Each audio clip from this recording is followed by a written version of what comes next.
Hey everyone, and welcome back to the channel. Today we're exploring why some countries decide to move their capital cities.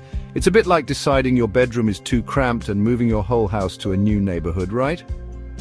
Countries have various reasons for relocating their centers of power, from overcrowding and strategic concerns to reshaping their national identity. So buckle up as we investigate the fascinating stories behind some of history's most significant capital city relocations.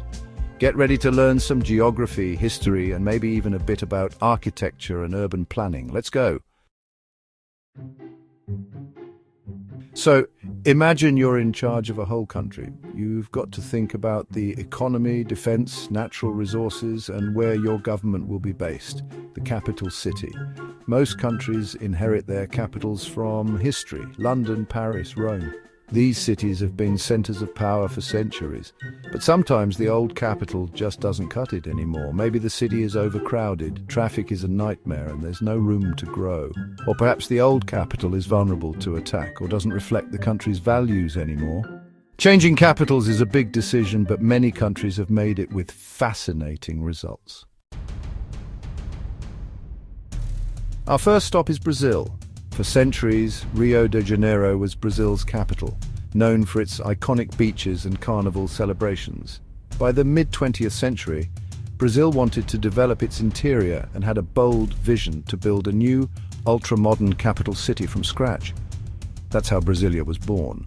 Designed by architects like Oscar Niemeyer and Lúcio Costa, Brasilia became a symbol of Brazil's ambition and desire to forge a new identity. Everything, from its wide avenues to its futuristic buildings, was meticulously planned. Next, we travel to Kazakhstan, which moved its capital from Almaty to Akmola, later renamed Astana and then Nur-Sultan, in 1997, then renamed as Astana. Almaty was Kazakhstan's largest city and a cultural hub, but it was close to the border and at risk of seismic activity. The government envisioned Astana as a symbol of Kazakhstan's post-Soviet independence and growing power. Astana has been transformed with futuristic architecture, grand monuments, and a rapidly developing skyline. It's a bold statement of a nation on the rise. The move wasn't without its critics, but it marked a new chapter for Kazakhstan. Let's shift to Africa, where Nigeria moved its capital from Lagos to Abuja in 1991.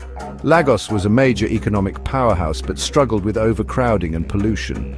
The Nigerian government needed a more centrally located, strategically positioned capital. Abuja, in the heart of the country, offered a fresh start and was designed to be a neutral ground in a diverse nation. The move aimed to promote national unity and create a more manageable center of government. While Abuja might not have Lagos's name recognition, it represents Nigeria's aspirations for a balanced and unified future.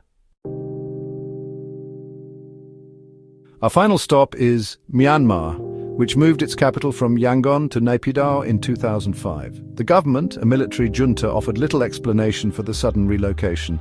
Naypyidaw was built in near-total secrecy, seemingly designed for a government that valued isolation. Theories about the move range from strategic considerations to astrological beliefs. Naypyidaw, with its wide, empty avenues and massive government buildings, contrasts starkly with the vibrancy of Yangon. Our next stop is Pakistan. In 1963, Pakistan decided to move its capital from Karachi to Islamabad.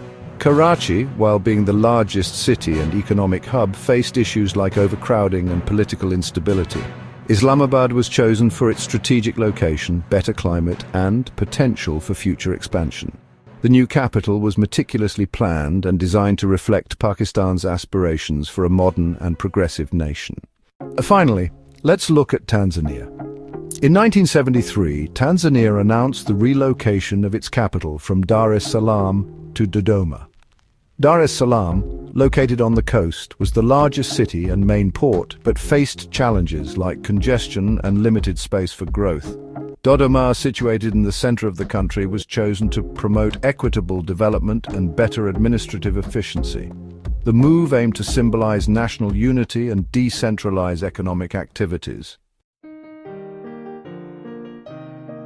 And that brings us to the end of our tour of capital city relocations. Countries change their capitals for various reasons: strategic, political, economic, and symbolic. Sometimes these moves are driven by necessity, like the need for more space or a secure location. Other times they're about ambition, projecting a certain image or creating national unity. Relocating a capital shapes a country's identity and destiny. So, next time you look at a map, consider the story behind a capital city. It might reveal a lot about the nation's past, present, and future. Don't forget to like, subscribe, and share. See you in the next video.